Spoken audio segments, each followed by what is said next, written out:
Jananim Sharadam Devim Ramakrishnan Jagadgurum Padapadme Tayo Shritva Pranamami Muhurmuhu Paratatve Sadalino Ramakrishna Samagneya Yo Dharmastapanarato Vireshantannamamyaham. Om Namo Brahmadibhyo Brahma Vidya Sampradaya Kartrabhyo Vamsharishibhyo Mahadbhyo Namo Gurubhyaha Adi Gurum Jagadvandyam Lokadisham Paratparam Navayuga Pravartaram Ramakrishnam Jagadgurum Shri Sharadam Vishwamatam Shishyavrandam Cha Shodhasham Asmadacharya Paryantam Vande Guru Paramparam.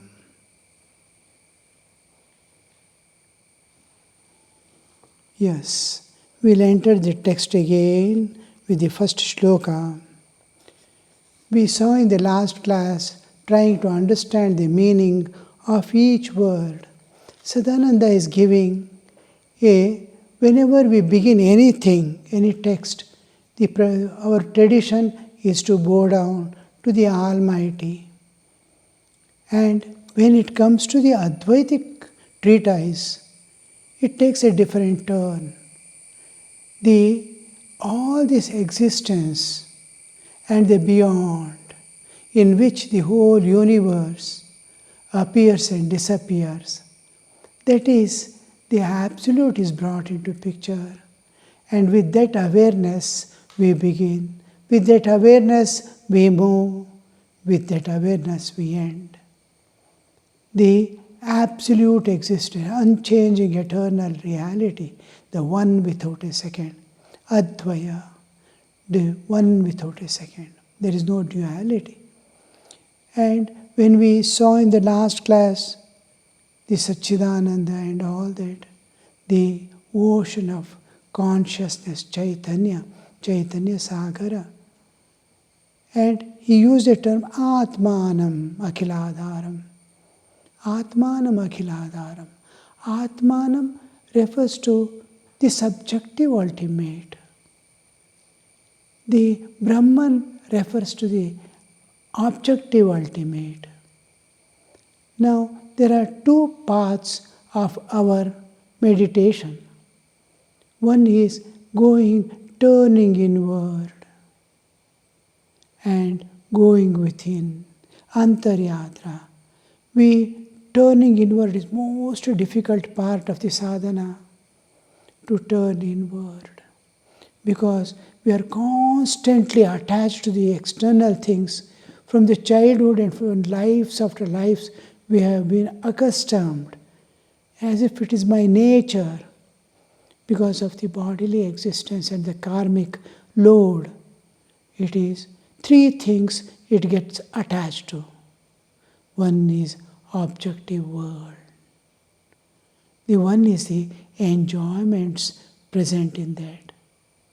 And the third is ego, bodily existence that demands the enjoyments. The world.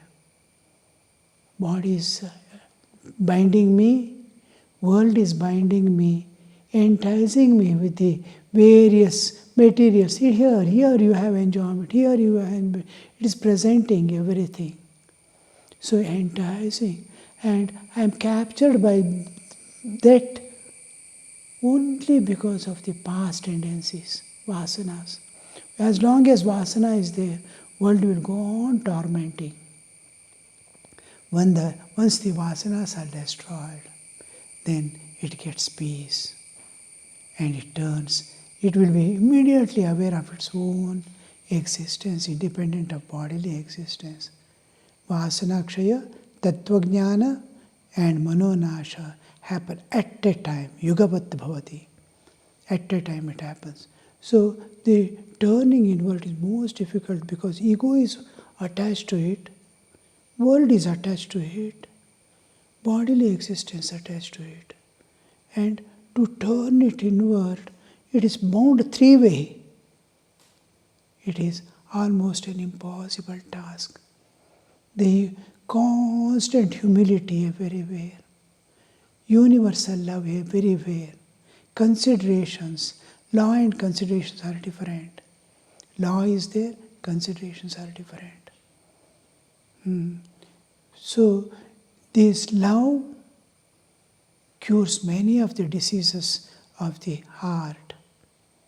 So, it makes, when I see divine everywhere and cultivate humility, divine seeing, I am getting released from the world. Cultivating extreme humility, implicit obedience, and that makes me release myself from ego and bodily existence. It is there as an instrument to reach the Absolute. Again and again reminding, oh, this is an instrument to reach God. This is an instrument to reach God. So, with constant viveka, torch of wisdom put everywhere, we have to turn inward and begin the inward journey. So, after turning it inward, we cross one by one layers, Annamaya, Pranamaya, Manomaya, Vijnanamaya. With entering into Vijnanamaya kosha, first one sees the light of consciousness. And then we get, by grace of God, if he wants, the vision of God with the personal form, Rupa Darshana, Saguna Sakara.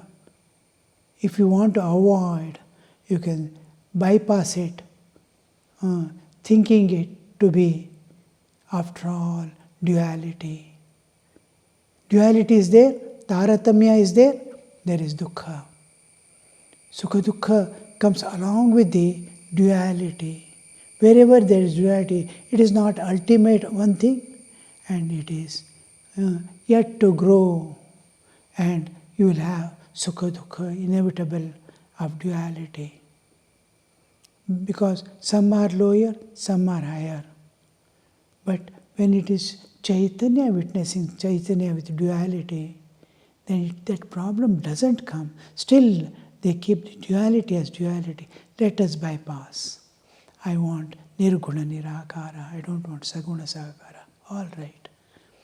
Here, Sri Ramakrishna repeatedly insists, go in the path in which you have trust. But never say, limit God. Never limit the reality. Never limit the absolute.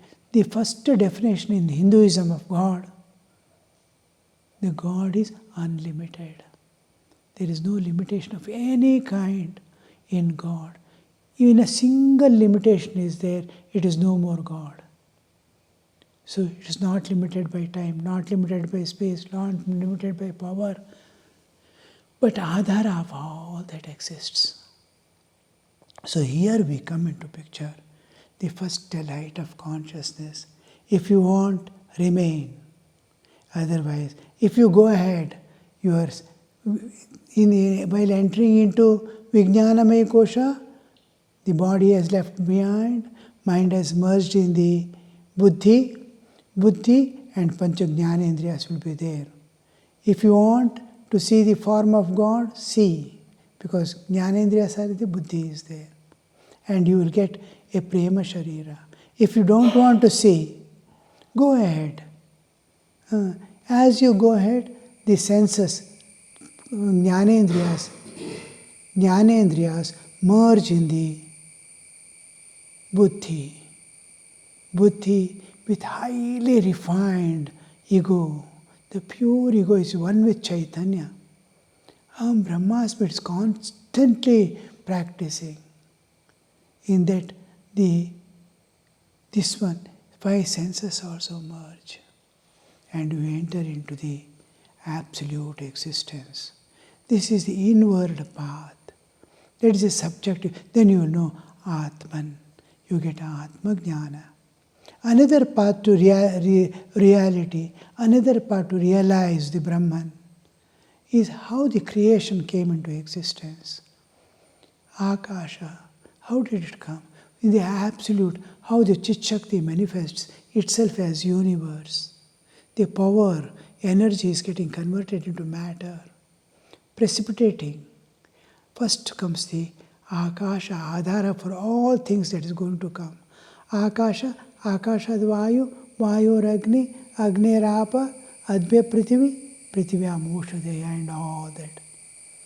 Now, when we return, we, including our bodily existence, all this, it requires lot of training, years and years of training to merge the whole universe and my bodily existence into the Tattva. Tattva has become this Nama Rupa Guna Karma, and we bring it back to the Tattva level. We get the whole universe, including my bodily, mind and everything, senses.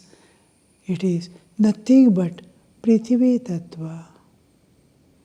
Then Prithvi Tattva, is it Prithvi Tattva? And it is, now the world is missing. It has got converted into Prithvi Tattva. Where from this Prithvi Tattva come? What is its source? What is its cause? This is the effect. Merge it back in the cause. It merges in Jala Tattva. Once it merges, there is no Prithvi Tattva at all. It is winding up. It is unwinding when creation comes, when its winding is going on.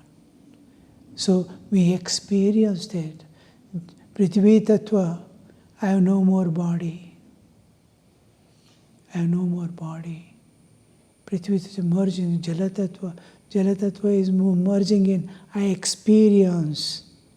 Means how much of training, how much of awareness, how much of clarity, what is Tattva, what is material world, to know. And here we see the Prithvi Tattva merging in Jala Tattva, no more below. Just like when we sleep, when we are, the world that we see, each one is seeing his own world in this world. When we sleep, how we withdraw, and with us, the world I was seeing also comes within. And it gets merged, and nothing remains behind. The world is not there. When body is merged, body is no more there. Mind and senses, I am in dream world. When I go still deeper, dream world disappears, dream world merges, I am winding up. Same way, in Samadhi also, when we practice this Samadhi, outward journey, it's a process of expansion. Here it's a process of inward journey, crossing one by one sheets that are covering our soul, the self. So it goes back. Jala Tattva is merging in Agni Tattva, no more below. It has wound up. From Agni Tattva to Vayu Tattva to Akasha Tattva, and merges in the absolute existence, one without a second. The whole Prakriti, from Akasha onwards, whole thing has gone back to being pure energy, and it merges in the absolute. And what is going with me, of me, is the ego, which is nothing but Chaitanya. Thinking of Chaitanya, it has become Chaitanya. And what is the Buddhi? Buddhi is charged with the Brahman. Thinking of Brahman in various ways, in various aspects, and merging. So this is the another path. Brahman is the objective ultimate, and Atman is the subjective ultimate. It is, last class we saw, it is as if we are going outward through the front door and looking at the sky. Oh, I have seen the sky. From birth, he has not gone out of the four walls. He's taken out. He sees, oh, I saw. Then he is taken backward. He is made to turn and move in the backward. He comes out of the back door and sees sky. Oh, I have seen the sky. I saw yesterday one sky in the front. That's also vast and nice. I saw another sky here from the back door. Then the Guru slowly makes him understand there is one sky. You went out from the front door and saw it, and you are calling it Brahman. And from back door you are going and looking at the same end and calling it is Atman. When you go inward, Akasha, Vayu, Agni, Apa, Prithvi, upward, and when you go inward, Annamaya, Pranamaya, Manomaya, Vijnanamaya, that you reach the 10th door. The moment you enter the 10th door, you see the infinite. And then you see, I am that Atman. That Atma Jnana he gets. There the Brahma Jnana he gets. Then Guru makes that clear. Brahma Jnana and Atma Jnana are one. So what you saw as Atman by inward journey is same as Brahman. Aham Brahmasmi, Ayam Atma, Aham Atma, all are same. There is one reality which is, we are reaching through two different ways. We call it Brahman and Atman. So here in this shloka, Atma term is used.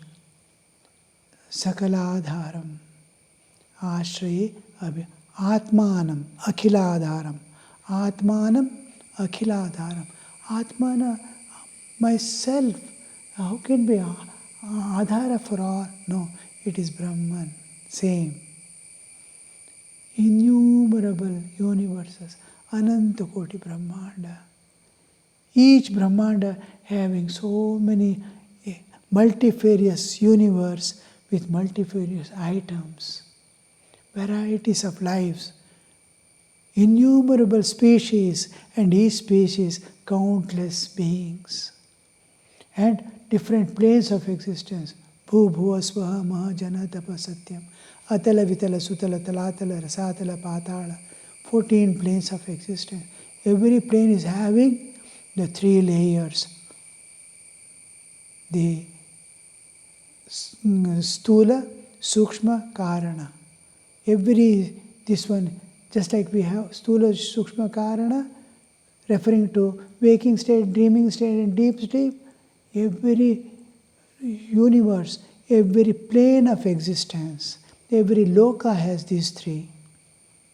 And each loka, according to the karmic load, jivas are dwelling in it, from the Brahma loka to Patala. So, varieties. Each loka has its own food material, its own means of sustenance. Nature has provided for every jiva. At every plane, even Brahma loka, the ultimate end where the Satyanratam, truth and the falsehood, unreality, are so clear to jiva like day and night. So much clarity. There also there is the food and all means to sustain, because at the time of Mahakalpa, these who are in the Brahmaloka dissolve in the Absolute. So the whole process, now he is using the term Atmanam Akhiladharam. What all exists, any number of units, what all exists, for that Adhara is myself. How that self he understands is Brahman. What is that experience these people have undergone? I am the support of all. I pervade in everything. In me, the whole universe and universes and all beings are lying. What a realization. Total identity with the Brahman. So that is being used here. We'll continue in the next class. Om Shanti Shanti Shanti Hari Om Tat Sat Shri Ramakrishna Arpanamastu.